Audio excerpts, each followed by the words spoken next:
السلام علیکم ورحمۃ اللہ وبرکاتہ۔ پیارے شاگرد، میں آپ لوگوں کے لیے بہت ہی بہترین کلاس لے کر آ گیا ہوں اردو گرامر کا، جو بہار بورڈ کے لیے بہت ہی زیادہ امپورٹنٹ ہے، خاص طور پر 10 کلاس اور 12 کلاس کے اسٹوڈنٹ کے لیے۔ تو چلیے ادھر ادھر کی بات نہیں کریں، ایک شعر کے ساتھ میں اپنا کلاس شروع کرتا ہوں کہ مٹا دو اپنی ہستی اگر کچھ مرتبہ چاہتے ہو، مٹا دو اپنی ہستی اگر کچھ مرتبہ چاہتے ہو، کہ دانہ خاک میں مل کر گلے گلزار ہوتا ہے۔ تو پیارے بچوں، آئیے ہم لوگ شروع کرتے ہیں اپنی کلاس۔ تو دیکھیے، اردو گرامر میں سب سے پہلے میں آپ لوگوں کو پڑھاؤں گا کہ موضوع اور محمل، کہ موضوع کسے کہتے ہیں اور محمل کسے کہتے ہیں۔ اگر آپ موضوع محمل سمجھ جائیں گے تو بہت ساری چیز سمجھنے میں آپ کو دشواریاں نہیں ہوگی۔ تو چلیے دیکھتے ہیں۔ موضوع کہتے ہیں معنی دار لفظ کو، موضوع کہتے ہیں معنی دار لفظ کو۔ کوئی ایسا لفظ جس کا معنی سمجھ میں آئے اسے ہم موضوع کہتے ہیں۔ تو چلیے بورڈ پر دیکھتے ہیں کہ موضوع معنی دار لفظ کو موضوع کہتے ہیں۔ مثال کے طور پر آپ دیکھ لیجئے، کتاب سے کچھ سمجھ میں آ رہا ہے کہ موضوع کسے کہتے ہیں، اس سے کچھ معنی سمجھ میں آ رہا ہے۔ اور قلم سے بھی کچھ معنی سمجھ میں آ رہا ہے، اور جس لفظ سے کچھ معنی سمجھ میں آئے اسے ہم موضوع کہتے ہیں۔ یہ سمپل پریبھاشا ہے، سمپل ڈیفینیشن ہے۔ چلیے دیکھتے ہیں دوسرا، محمل کسے کہتے ہیں؟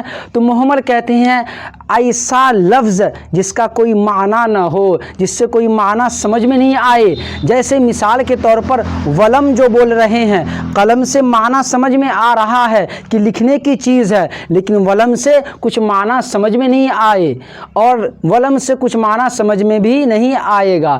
اس لیے کوئی بھی ایسا لفظ جس کا معنی سمجھ میں نہیں آئے اسے محمل کہتے ہیں۔ دیکھیے بورڈ پر لکھا ہوا ہے، غیر معنی دار لفظ کو محمل کہتے ہیں۔ مثلاً کہ غیر معنی دار لفظ جس کا معنی نہ ہو، جیسے یہاں پر دے رکھا ولم، جیسے دے رکھا ور، گھر سے معنی سمجھ میں آتا ہے، ور سے کوئی معنی سمجھ میں نہیں آتا ہے۔ جیسے مثال کے طور پر اور دیکھ لیجئے، درد سے معنی سمجھ میں آتا ہے، لیکن ورد جو بولیں گے اس سے کوئی معنی سمجھ میں نہیں آئے گا۔ تو یہی سمپل پریبھاشا ہے موضوع اور محمل کا۔ آگے دیکھ لیجئے، موضوع کو ہی ہم کلمہ کہتے ہیں، موضوع کو ہی کلمہ کہتے ہیں۔ معنی دار لفظ موضوع ہوتا ہے، اور موضوع کا ہی دوسرا نام کلمہ ہے، اور کلمہ کی ہی 3 قسم ہے، کلمہ کی ہی 3 قسم ہے۔ اگر آپ کو کہیں پر دیکھنے کو مل جائے موضوع یا کلمہ، تو وہاں پر آپ کو صرف یہ دیکھ لیں، موضوع ہو یا کلمہ، دونوں میں کوئی ہو تو سمجھ جائیے گا معنی دار لفظ کی بات کی جاتی ہے۔ تو آئیے دیکھتے ہیں، یہاں دے رکھا ہے موضوع یا کلمہ۔ تو کلمہ کی 3 قسم ہے، اگر کہیں پر موضوع لکھا رہے تو موضوع کی بھی 3 قسم ہے۔ اب کیا ہے وہ چیز دیکھنی ہے۔ دیکھیے، سب سے پہلا ہے اسم۔ کلمہ کی 3 قسم ہے، اور پہلا کیا ہے؟ اسم، دوسرا کیا ہے؟ فعل، اور تیسرا کیا ہے؟ حرف ہے۔ تو سیدھا آپ کو یاد کرنا ہے اس کے اندر کہ موضوع کہتے ہیں معنی دار لفظ کو، محمل کہتے ہیں غیر معنی دار لفظ کو، اور موضوع کو ہی کلمہ کہتے ہیں۔ اور کلمہ کی 3 قسم ہے، اسم، فعل، حرف۔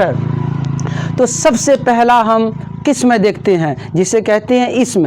اسم وہ کلمہ ہے جو کسی شخص، چیز یا جگہ کا نام ہو۔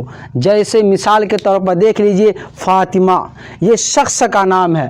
آگے دیکھ لیجئے، پٹنہ جگہ کا نام ہے۔ اور آگے دیکھ لیجئے، کتاب یہ بھی چیز کا نام ہے۔ اور پریبھاشا یہی کہہ رہا ہے کہ اس میں وہ کلمہ ہے جو کسی شخص، چیز یا جگہ کا نام ہو، اسے ہم اسم کہتے ہیں۔ اور آپ لوگ پڑھے ہوں گے ناؤن، جان لیجئے جسے ناؤن کہتے ہیں اسے ہی اسم کہتے ہیں۔ اگلا دیکھیے، کلمہ کی یہ پہلی قسم ہے، اور کلمہ کی دوسری قسم کیا ہے؟ فعل۔ کلمہ کی دوسری قسم کیا ہے؟ فعل۔ اور فعل کا پریبھاشا کیا ہے؟ فعل وہ کلمہ ہے جو کسی کام کا کرنا یا ہونا ظاہر ہو کسی زمانے کے ساتھ۔ فعل کے اندر کسی کا کام جب ہوگا، کوئی بھی کام ہوگا، اس میں زمانہ شامل ہوگا۔ جیسے آپ کو ہم مثال کے ساتھ سمجھاتے ہیں، جیسے دیکھ لیجئے، گیا اس کے اندر زمانہ ہے کہ پہلے جا چکا ہے۔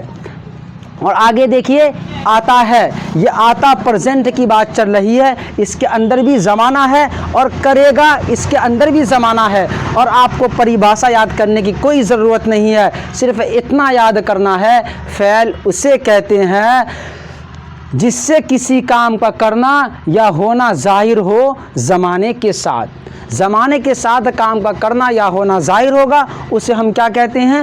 فعل کہتے ہیں۔ اور کلمہ کی تیسری قسم کیا ہے؟ حرف ہے۔ حرف وہ کلمہ ہے جو اپنا معنی خود نہ بتا سکے بلکہ وہ اپنا معنی بتانے کے لیے اسم یا فعل کا محتاج ہوگا۔ حرف کہتے ہیں جو اپنا معنی خود نہ بتا سکے، وہ اپنا معنی بتائے گا، کسی اسم یا فعل کا محتاج ہوگا۔ جیسے دیکھ لیجئے بورڈ پر کہ حرف وہ کلمہ ہے جو اپنا معنی خود نہ بتائے بلکہ اپنا معنی بتانے کے لیے اسم یا فعل کا محتاج ہو۔ مثال کے طور پر دیکھ لیجئے، یہاں پر لکھا ہوا ہے پر، میں، کا، کی، کے وغیرہ، اور آپ کو ہم مثال دے کر سمجھاتے ہیں۔